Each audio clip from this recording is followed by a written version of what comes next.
with a spoon, man. Listen, my man, listen, Spoon, what up, the funky drummer? Good evening to YOU. Happy Monday night, man. Thank you, my brother, for joining us on the radio, coast to coast. How are you, man? Man, I am doing great. Thank you so much for having me, man. It's always been a pleasure. It's always a pleasure talking to you and Lisa, man. Hey. It's always a great time. Good energy. I love it. Hey, man, we love you. I gotta tell you, man. You know what? We ain't talked throughout the course of time, man. And I gotta tell you, man, you know what? I'm a big fan. Lisa's a big fan from We Are One Experience. Let me tell you, man. We've been watching your videos, man. Off the chain, bro. Off the chain. Yeah, and I'm so glad we've gotten to see you recently here the last couple of years. This is a funky drummer, arranger, musical, a director, G. Right, say it, girlfriend. Yeah, Spoon in the house. Spoon in the house. Hey, I get in where I fit in. You know how that goes. Hey, man, you know what? The last time we saw you was Doc the Bay, man. No, it was in Thunder Valley, G. Oh, was it? Oh, God. We've seen Heat Wave a couple of times. Yes, okay, we so have, it's Thunder yes. Valley. Anyway, every time we see you, man, it's always a good time, man. And we want to say thank you one more time, man, for taking time out of your Monday night. I know you've been busy going all over the place, man, flying here, there, doing this, doing that, and you took time out to join us on the radio for a Monday night. And one more time, thank you from all of us here at WLCR. So what's been happening with you, my brother? How's everything? Hey, man, I have no complaints, man. We, like I said, we just get in where we fit in, trying to travel across this country, man, to spread some of this good love and some of this good music, man, trying to keep everything, keep the legacy going. And, of all the good music that, I have to be fortunate enough to be able to perform, man. It's been a blessing. It's been a blessing. Well, you've been jamming for about 40 plus years, my man. You've been in the music business a long time. Hey, look, that's on the low side of things. Yeah, it's been a little bit longer than that, but hey, us old school cats, man, we still got a lot left in the tank, so don't sleep on us. Hey, man, you're a professional drummer, songwriter, and you started at a very young and tender age, because your father, Fletcher Witherspoon Jr., was part of the amazing, legendary group, the Flamingos. Founder and manager. Yeah, he actually founded that group in the beginning. Then once the things kind of took off, they didn't really have a manager because it was a bunch of guys that they all worked together at I don't know if you remember a store called Spiegel's back in the day. I sure do. But they used to all work there at this store, and so they were going around doing the house parties or the waistline parties and singing, and, just doing that doo-wop thing, man, like they did back in the day. That's where it all started, man. That doo-wop sound, bro. That's where it all started. Yeah, and like I say, I learned a lot from them brothers, man. I learned about they call it show business for a reason. Mm-hmm. I learned a lot about the show, and the performing aspect of it, and the business aspect of it. It's been a blessing, man. It's been a blessing because unlike a lot of folks these days, man, when them OGs would talk, I would listen. Right, very smart. Right, very smart. And thank goodness it has kept me out of a lot of unnecessary drama, and kept me out of a lot of issues that I was able to avoid because I took care of the business the way it was supposed to be done. And the beauty behind it, man, my dad always used to say, man, kids are seen and not heard, and that's a good thing. If you can get that in your head, man, and you're around a bunch of grown folks, man, just be quiet, learn, listen, and you know what? You can take it and do your own thing with it, man, and it seems like you've done that, man. Listen, brother, as Lisa said, your career started at the early age of 10, man, and you studied at the Chicago Conservatory of Music. What, at 10 years of age, brother, man? Come on, man. That's amazing. Yeah, man, like I say, I was fortunate, man, to, I'm born and raised in Chicago, Illinois, in the Chi-Town. Chi-Town. And it's one of those things, that's a heavy blues town, bro. Mm-hmm. And so, I was fortunate enough to play with a lot of the blues legends that came out of that era. And came out of that town. And so it was, like I say, it has always been a learning process for me. And just being around them guys and seeing the work ethic and what they put into it, man, it was like I say, it was a blessing, bro. I mean, those were the groups to watch. They definitely were classy, a different level of group right there, the Flamingos. I mean, come on, everybody knows I Only Have Eyes for You. What a classic, timeless song. To this day, that song. And also, you also work with the Shy Lights and Tyrone Davis, man. Otis Clay, the veteran blues musician. Yes, Marshall Thompson from the Shy Lights is actually my godfather. Yeah, he's my godfather too, man. Yeah, wishes. Because him and with him coming up, in that singing group era, all of them guys were real tight with my dad. And like I say, I Only Have Eyes for You being the classic hit that it was. Once that song really blew up, my father said, well, look, we don't have a manager, so I'm going to stop singing, put somebody in my place, and what I'm going to manage the group and take the group as far as I can take it, and when I can't take it any further, I'm gonna find somebody who can, and that's exactly what happened. Keep that legacy alive. That legacy it's funny. alive. I can tell you a funny story. Yeah. We were doing I want to say it was the disco cruise, and Heat Wave and Sister Sledge and a bunch of other acts, Earth, Wind and Fire, and a bunch of other acts were on the cruise, right? So this was on one of the off nights. I was at the bar, and this young lady came up next to me and ordered. I said, "Oh, would you like a drink?" I said, "It's on me because all the drinks on the boat are free." All right. Good move, Spoon. Order what you want. Order what you want, young Hey, lady. baby, it's on me. Go ahead. Get what you want. So I'm looking at this young lady, and there's two young ladies together. So I said, well, you can go ahead and order because I already ordered mine. And so I'm looking at these two young ladies. I'm like, they both look really familiar. And so the one young lady looked at me and she said, that's Kathy. That's Kathy Sledge. I was like, oh, Sister Sledge. I said, I'm going to come check you guys out because they hadn't performed yet either. So I said, I'm going to definitely come check out you. But I said, but I'm looking at you and I really, your face looks really familiar. And she was one of the background singers for Sister Sledge, right? But you remember the story, the movie A Bronx Tale? That's one of my favorite movies. Of course, She was the young lady who was the star, had the lead role. No in the way. Bronx Tale.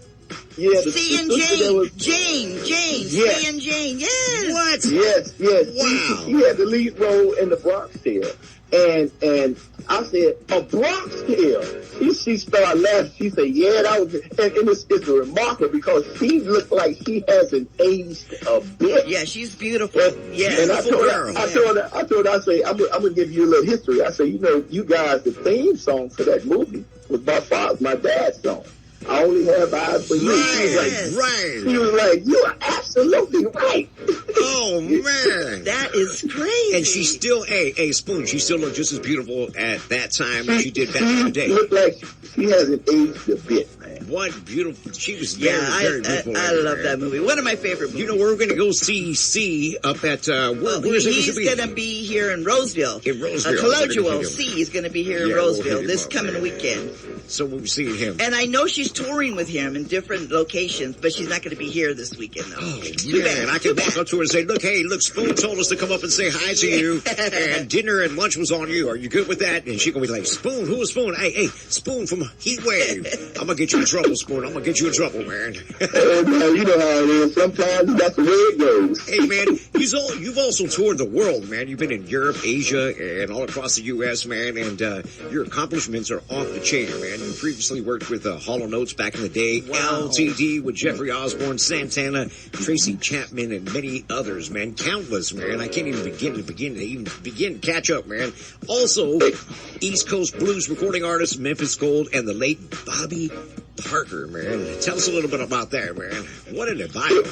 Well, like I say, being from Chicago, that's a blues town. And it's one of them deals where, being from Chicago, brother, if you didn't know how to play blues, then you couldn't get no gig. I don't care how good your chops were. Is that right? Wow. You had to know how to play blues when you're in a blues town. And so it was one of them things where when I moved out to the East Coast, I linked up with a couple of brothers, may he rest in peace. One of the brothers was Bobby Parker. And Bobby was, that's how I ended up actually meeting Carlos Santana, because Bobby Parker was Carlos Santana's idol. Oh, interesting. And so Carlos had reached out to Bobby, because like I said, at the time I was Bobby's music director. Carlos had reached out to him and said, hey, look, Bobby, man, just to show you some thanks, man, I want you guys to come out on tour as my opening act. And when I tell you, Carlos treated us like gold, man. I mean, I can't say enough about that brother, man, how humble he is, how gracious he is, and how just real down-to-earth people, man. We were actually when I ended up rehearsing, because we did and I just found out that they recorded a live a double album on that tour. Wow. And I just got a call from a guy over in London saying he needed my BMI number because they about to release the album this summer. Wow. And you Carlos Santana, Bobby Parker. I mean, it's been. You didn't even know this is just out of the clear blue sky, just dropped and hit you on the phone? You know what it was? The keyboard player that was playing with us at the time, he actually called me and said, "I just gave this guy your number. He's going to be calling you." And I had no idea that they were even recording back then. Mm-hmm. Wow.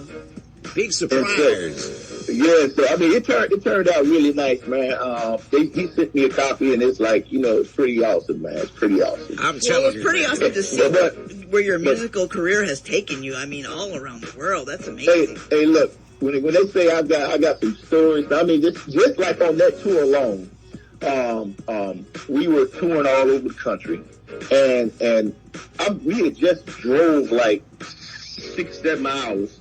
And it was kind of late, so I'm in bed sleeping. My phone rings, and Bobby's suite was next to mine. And so my phone rings to say somebody said, "Hey, Bobby!" And I was like, "No, man, you got the wrong room. Who is this? Man, we heard you guys in town tonight. We heard you guys in town tonight, and we want to come out to the show." I say, "Who is this?" He said, "Oh, this is Robert." I say, "Robert Plant. Robert Plant and Jimmy Page from calling my room trying to get to Bobby so they can come to the show the next day, man." I mean, stories like that, man, you just can't make them up, bro. Not at all, It was pretty awesome. It was pretty awesome, man. I'm telling you, and Carlos, as gracious as he is, gave Bobby as a gift when we finished the tour. Gave Bobby a gift. He gave him a guitar. Wow. They play Les Paul. Wow. The serial number on that guitar was 003. What? Like number 3 in manufacturing production. What? That is unbelievable. Yeah, man. I mean, the case that the thing came in was like worth 10 grand by itself, man. But that 003 was the serial number on the guitar that Carlos gave to Bobby. That just shows you how much Bobby meant to Carlos. Yeah, man. And you know what? And Carlos is from my neighborhood in the Bay Area, man. And, I was always been a fan of Carlos Santana, man.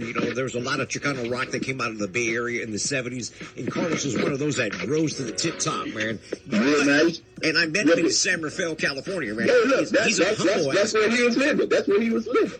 I'm right in San Rafael. And matter of fact, there was a theater there that we played in, and we recorded some of the stuff from the theater that night too. Wow. And I met him at his wife's place of business in San Rafael. I used to work at another radio station. Needless to say, the call letters, but anyways, I was working at the radio station in San Rafael, and his wife, she had her own shoe line, Cindy.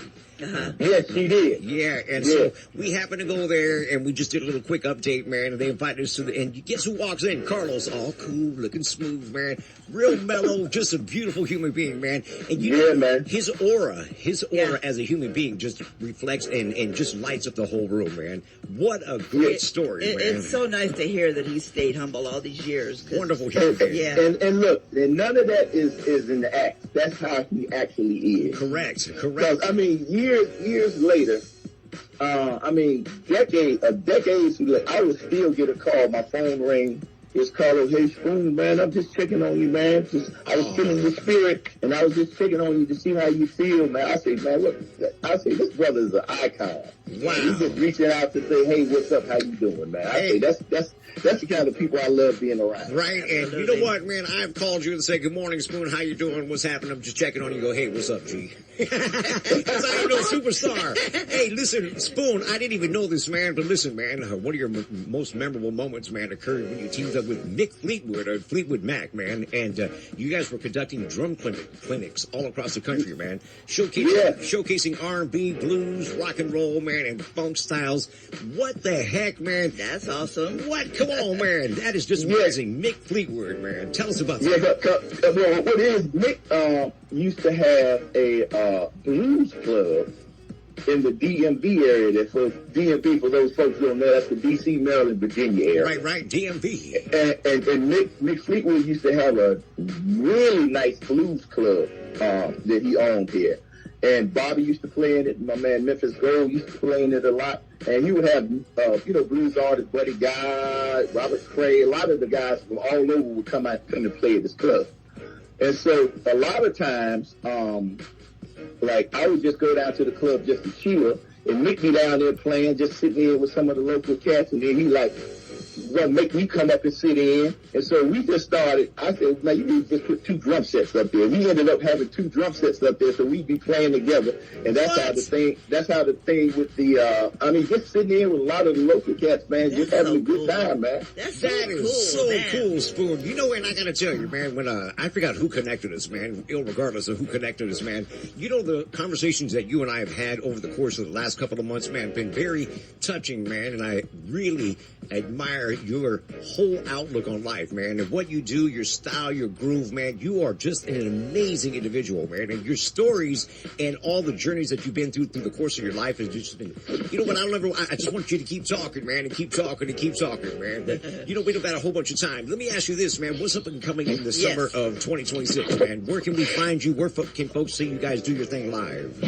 Yeah, so what it is not only in addition to Heatwave, Heatwave, we still touring. But I have another project that's a tribute project, and it's called the We Are One X-Perience. Mm-hmm. And then you can guess who that pays tribute to. Frankie Beverly. Love him. That's it, brother. Yes. Frankie Beverly. And so we've actually been doing that. Tribute project. Now I've been doing that now. It's like 11 years now we've been doing that. Wow. And we are the only tribute project that Frankie officially endorsed while he was living. Right. It says right here, man, you guys turned out to be one of the most respected tribute bands in the nation. And we are one with Frankie. Yeah, I had put that group together just to kind of have some fun because I'm a band guy. I've been in bands all my life. And so I had just put that group together just to have something to do when I wasn't out touring with Heatwave. And man, that thing has taken on a life of its own. Matter of fact, our first 15 shows all was sold out. I bet. I seen the videos, man. I seen your guys' videos. Turned out. And that's just a testament to the music. Yeah. And because I had a journalist from he was out. Matter of fact, he was out of L.A., but he was from the Bay Area. And a guy by the name of Bruce Britt. What it was, ESPN and Disney had put a magazine together, and they were doing an article on Frankie Beverly. And the article was called Undefeated. And so the journalist reached out to me. He said, hey, is this Weatherspoon? I said, yes. He said, man, he introduced himself, told me what he was doing. He said, listen, in my research of searching during my background history and everything on Frankie Beverly, you guys were popping up so often, I had to do research on you guys. That's right.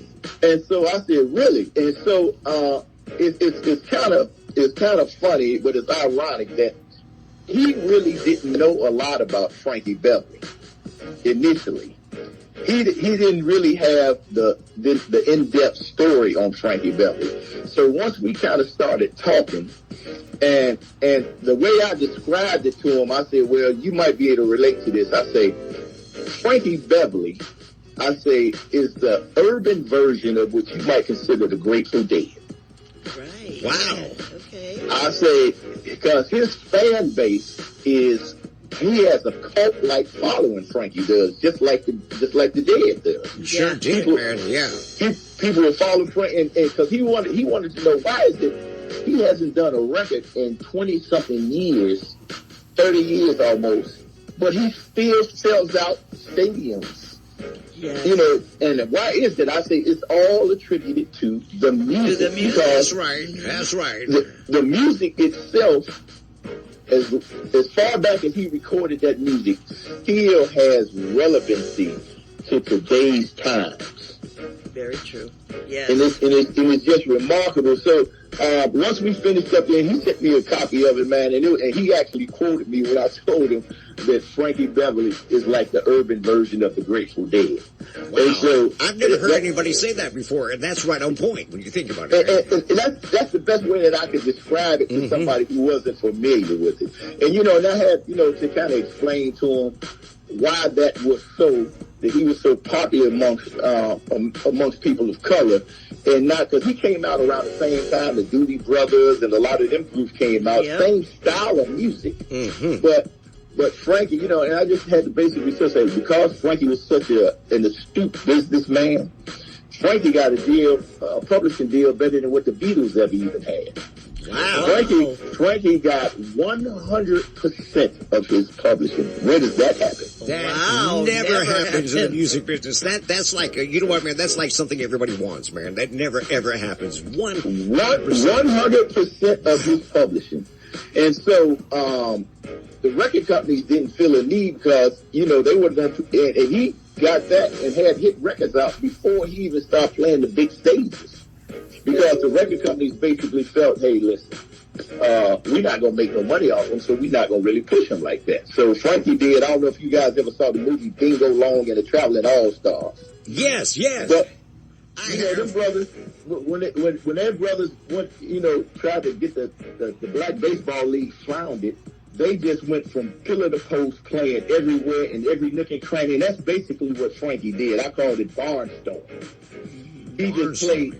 He played everywhere, every club, you know, any place that he could be heard, he played there. And that's how he developed his following. And to this day, it has proven to be, you know, a great marketing tool, man. So when I started doing this tribute, man, what I noticed was there were a lot of other tributes. They had the Motown tributes, a lot of the rock groups, the ABBA, a lot of those kind of groups were doing tributes, and they were doing like really well and playing in all the really nice venues. I was like, wow. And so, like I say, me being a band guy, I wanted to do something because there were a ton of Earth, Wind, and Fire tributes as well. I wanted to do something that nobody else was doing. And I searched, that internet is a vicious thing, bro. It is very informative. I searched far and wide, nationally and internationally, and there were no Frankie Beverly tributes anywhere. So I said, well, maybe it's two reasons. Number one, with Frankie Beverly's music, you can't just do his music and half do it. You have to really do it because them people know the music and the lyrics better than you do. This is true. Right. I was watching some of you guys' videos, man, and people that were just commenting, man, after seeing We Are One Experience, man, and they were like, they were on point. They just blew it up, man. Nobody has ever done it like that before. That we've seen. When I think of some of his songs, Before I Let Go, Joy and Pain, Happy Feelings, it just, God, I start getting that feeling. There's some great songs. And as you heard Spoon say, he hadn't come out with an album in 20 years, but he's still filling venues around the globe. Oh, yeah. That is legendary right there. Legendary. And look, just to this day, Frankie, do you know, still holds the record for consecutive sold-out shows at the O2 Arena in London. Wow. Dang, wow. Still to this day. 17 consecutive sold out. I'm not talking, come back each weekend. No, I'm talking every day. 17 consecutive sold out shows. Back to back. I'm so glad. I got to see him in Cash Creek. I don't know, was it 10 years ago or so? It was such a great show. Sold out. Yeah. So look, it was one of them things where I said either, you can't just half do his music. No. So you got to be on point. Or he just doesn't allow it. So, like I say, being a band guy, being in Heatwave for decades and decades, I said, let me reach out to this brother. I didn't know him personally. A young lady by the name of Beth Hodges, she was like, they were really, really tight. I mean, good friends, because Frankie used to play, her father was the first black mayor of Atlanta. And her mother, and Beth's mother, was a big time, Bunny, she was a big time music manager and agent. She used to manage like Peebo Bryce. Matter of fact, man, we send prayers up to God. I just heard Peebo had a stroke. So he's in the hospital fighting for his life right now. Peebo, yes, I saw that she used to manage Peebo Bryson, Natalie Cole. And so Beth hooked me up with Frankie. And what I did was I taped our first couple of shows. And I sent them the tape. And Beth called me and said, hey, Frank says, hey, he wants to have a conversation. I said, cool. So the first thing came out of his mouth when we had the conversation was he said, "Hey, you brothers have done your homework, and I really appreciate that." Wow. Yeah. What a that compliment, huh? What a compliment coming from Frank. Yeah. The conversation was, we had a few conversations over the course of that week, and it was pretty funny because it seems like what you thought would be an issue was no issue at all. He said, but initially the band was called the Maze Tribute Experience. And he said, Frankie said to me, he said, "Listen, brother, because I want to avoid any kind of confusion, because you look so much like us, you sound so much like us," he said, "I would prefer you not use the word maze in the core of your name." He said, "Because I just don't want people to get confused." I said, "Well, that's fair." He said, "But listen, let me give you a suggestion." He said, "Let me, why don't you use some of my lyrics or some of my song titles, come up with a name from something like that." I said, "Okay, that's fair." And so I went back to the drawing board, came up with about 12 names, like Ezan, which is maybe spelled backwards, the Silky Soul Project. Ezan. The We Are One tribute experience, the We Are One experience, is the name that Frankie picked because he said that was one of his favorite songs. And I said, "Okay, great. I want to get my trademark, and then the rest is history." Wow, what a story, man. That's pretty awesome. That's dude, pretty awesome. Hey, Spoon, I know you've been in the music business for a long time, man, but you know what? The reality of it is, man, there are certain artists and certain individuals that give you that vibe, man. And I know, Frankie, you guys are right on point, man. You guys are just hitting that electricity, man. And look at what has happened. I'll tell you, all the videos I've seen, man, you guys look dead on Frankie Beverly and Maze. You guys wear your white outfits, man. You guys are professional. You're very classy. And you know what? You guys are nailing it, man. Let me ask you this, Spoon, man. Where can people see you guys perform this summer or this fall of 2026? Break it down for me. Okay, actually, I just hooked up. Literally just hooked up with a brand new agent too, and they're actually putting a tour together, man, with Lexium Entertainment. The brother's name is Mike Jameson, and I can give you his phone number. He can be reached at 678-978-0543. They're based out of Atlanta. Out of ATL. And they actually putting together a tour, and I don't really want to speak on it too much because I don't want none of the other artists to get mad. But it's right. It's a great it's a great tour. That's all I'm gonna say for now. Are y'all going to come out to the West Coast, man, to the Bay Area? Yes, Please say yes, we are. Good Yes, stuff. we are. I saw about four different venues out west that I noticed they were working at.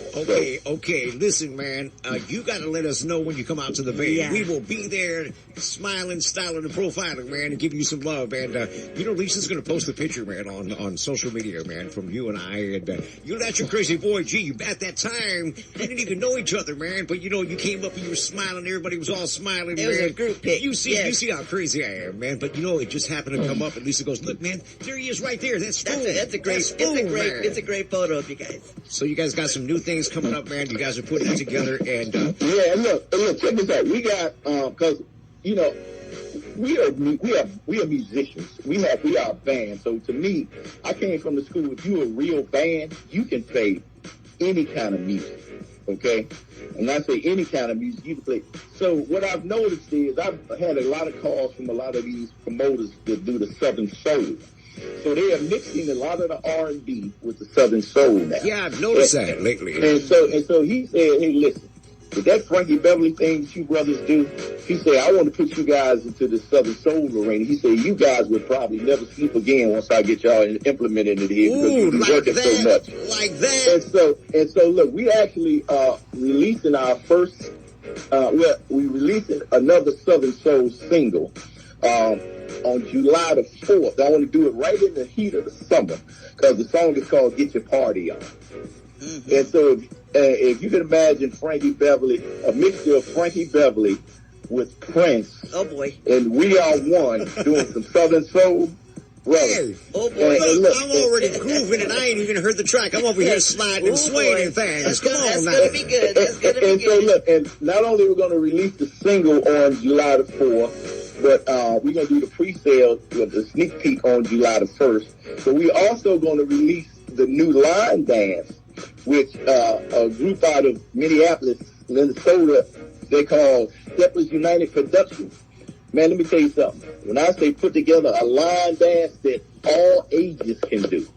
Okay. I'm excited. Yeah. I am excited. Yeah. Listen, you got to keep us in the loop, man, and let us know what's cracking, man, and we'll Yeah, drop it for you. my girl Netta B, she's out there making it happen for us, brother. She, and she's the line dance queen, bro. I tell you. I can't wait, man. I cannot wait. Hey, let me tell you this, Spoon, right quick, man. Do us a favor, if you will. Please tell everybody where they can find you on social media, if you will. So Instagram, Facebook, where y'all at, man? It's all We Are One Experience, and it's We Are One, but Experience is X-Perience.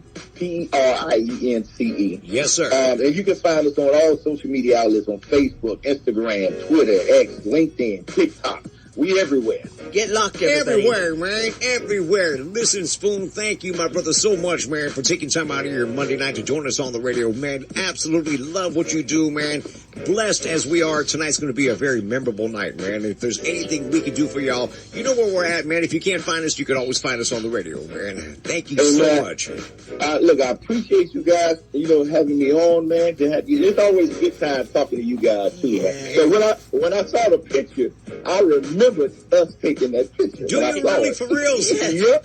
Yeah, I remember us taking that picture when I saw it. Oh, okay. Yeah, you see my little crazy ass. I'm all right up in the mix. Like, come get around your boy. Get around your boy, and I'm posing everything, man. Thank you, Spoon. Thank you so much, Spoon. It's been an absolute pleasure. Thank you, G. Thank you, Lisa. You're I welcome. appreciate you guys. Hey, we do and too, we're looking man. forward to the next time we get to see you. And I can't wait for y'all to come out to the Bay, man. Keep us in check, man. Get us some VIP passes. We'll come and visit you, man. Look, I got you on both fronts, brother. Like I say, I tell everybody, when you come out to see that We Are One Experience, it's not just a concert. It's the true experience. Feeling it, man. Feeling it. Take care, Spoon. Have a great week, man. Keep jamming, man. Keep jamming. God bless you guys. Take care. Stay safe. All right, bye-bye, my man. What a great guy, Lisa B. I told you he's a cool cat. Did I not tell y'all he's a cool cat, man? I love the stories. So awesome, I love man. the stories. So awesome, man. Hey, man, it's Monday night on the radio. What a great kickback that was and catch up, man. You know what I'm saying? Listen, B. I'm still kind of glowing a little bit, man. We got to go check out that Experience for sure. Weatherspoon, man, better known as Spoon the Funky Drummer, man. We are one, and it is We Are One, and don't forget, with an X-Perience, Perience. Check them out on social media.